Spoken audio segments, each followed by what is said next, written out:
Don't panic when you encounter a blue screen error. I'm going to show you how to fix this problem step by step. Let's begin.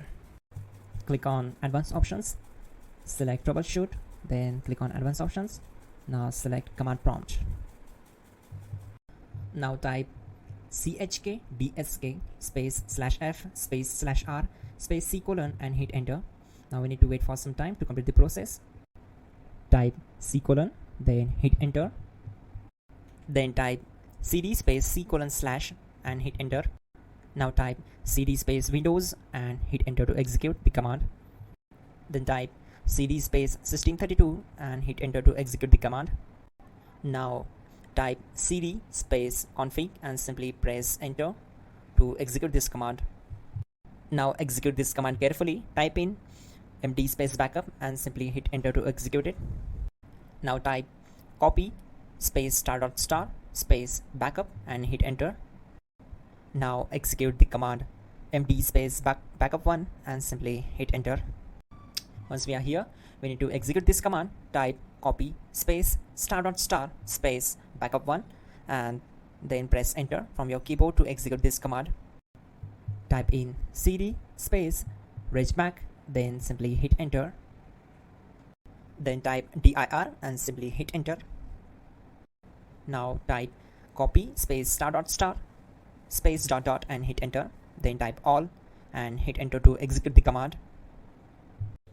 Type in bootrec space /fixmdr and hit enter to execute the command.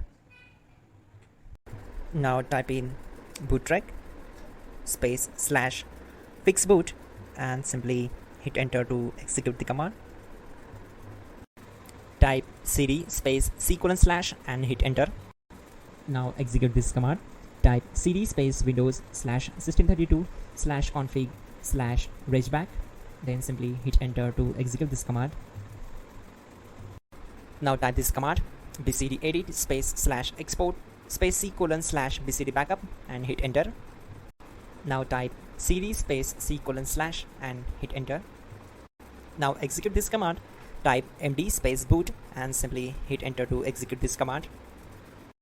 Now type cd space boot and simply hit enter. Now type md space bcd and simply hit enter to execute this command. Type cd space c colon / and hit enter. Now type attrib c colon /boot /bcd -h -r -s and hit enter. Now type run space c colon /boot /bcd space bcd.old, then hit enter.